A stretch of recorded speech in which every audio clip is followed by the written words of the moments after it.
Episode 14, 1864, When Johnny Comes Marching Home. This is this part of the story of P S Gilmore. Hello, everyone. Hope you're all well and following the story. And don't forget, you can go back over the previous episodes of the P S Gilmore story. Maybe some of you have missed some or want to hear them again or whatever. Here's one story that you will be amazed about, I believe. By the way, we're still in New Orleans in the story, and it's still 1863 to 1864. The war is still raging, and there's doubt on both sides as to who's going to be the eventual winner. Back home, so many people are doubting President Lincoln. This war was never supposed to have lasted so long, or to have cost so much in lives and money.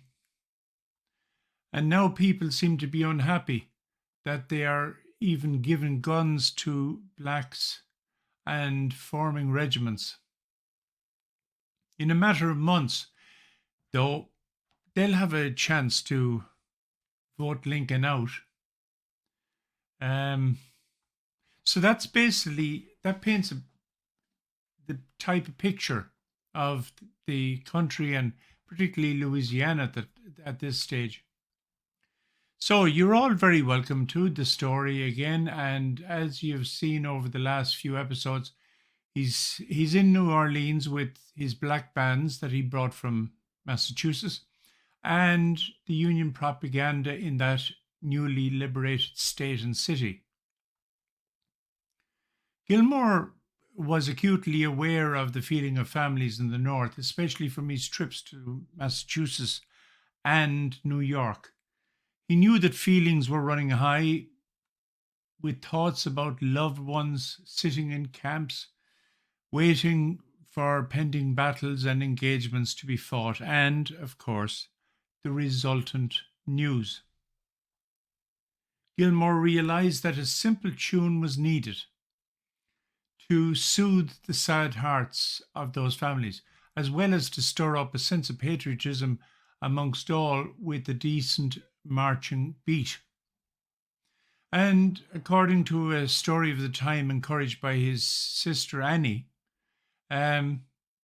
she had reminded him that her beloved boyfriend, Johnny O'Rourke, from Limerick in Ireland, then a captain in the 11th Wisconsin Light Artillery Battery, had been taken prisoner, and naturally she was hoping that her beau, as they say, would come home safely.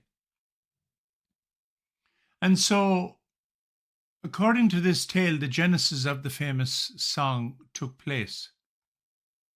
He could hardly have imagined that this song would, for the next 160 years, remain in the memories of America and the world, and be used and reused in all mediums, become a play, a book, and become a very important part of American identity through and after all wars. So today we embark on the story of When Johnny Comes Marching Home and its abbreviated story. So please click like and subscribe to this story as it'll help the story and keep you informed about future episodes. Thank you. By the way, I promise that this is not just a story of the song, it's the story of the song's part in the Civil War and in subsequent wars, and how we still love it today. This is part one of a three-part story. And so the Battle of Gettysburg had taken place in July 1863.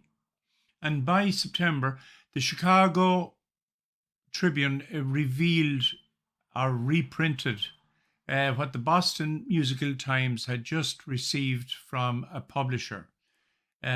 their following 5 publications. It was actually, 6 publications, including choruses.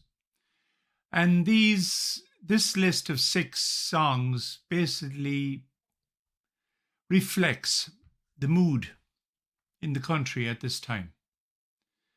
Song 1. Tell me, is my father coming home? Song 2. Kiss me, mother, ere I die. Song 3. The war is nearly over. 4. When this war is over, I'll come back to thee. 5. Is that mother bending over me? And 6. When Johnny comes marching home. The closing statement of the music news article from Boston was that these songs should be found on all pianos owned by anyone who had a friend or relative in our army. The publisher was Henry Tolman on Washington Street, Boston. But by January of 1894, the first Promenade Concerts were held in New Orleans with Gilmore's band, introducing the soldier song to When Johnny Comes Marching Home to tremendous applause. As the song was published and being sold by Tolman publishers across the country, chiefly in the northern states, it increased in popularity amongst all groups, exceeding that of the either Dixie or John Brown's Body, according to some publications. Increasingly, people inquired as to who was Louis Lambert on the cover sheet, that reputedly was the composer of the words and music to this tune, and to this day there hasn't been a single theory really afforded about this question. However, it should be pointed out that Gilmore had knowledge of French and indeed would have his daughter educated later in finishing school in France. He may have also read one of the great writers at this period of literature called Henri Balzac. Balzac would be an influence later of both Charles Dickens and Oscar Wilde. But in 1832 he published an autobiographical novel called Louis Lambert or Louis Lambert.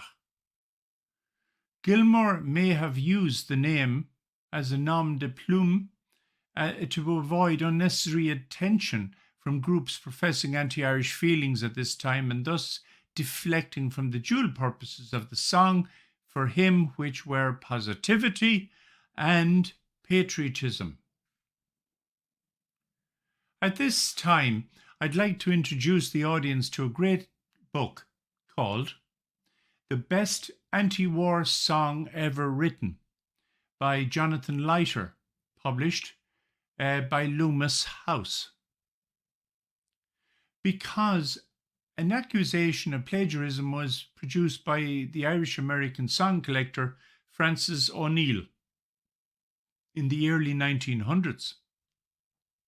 Indeed, the song When Johnny Comes Marching Home had been created from another song, Johnny, I Hardly Knew Ye, 40 years after the Gilmore tune had come into being. The Leiter book proposes various arguments pro and con to defend and accuse Gilmore, but at least it begins the question of teasing out the truth, which Francis O'Neill never originally intended to do. It's available online for purchase. But if we listen to the song which forms the basis of the O'Neill argument, Johnny, I Hardly Knew Ye, we detect the different structure, the different emotion, the different message, and even the different beat in the music and speed of the music. Apart from the fact that both songs were written in English, presumably both by Irishmen, and use a similar character called Johnny. There's very little in common between the two. But we'll return to Johnny I Hardly Knew You later again in this description. But I should add that until O'Neill made his accusation in the early 1900s, based on nothing other than his opinion, there has never been an accusation made before against Gilmore about this or any other song. But again, according to the lighter book, Gilmore did not take credit for composing the melody.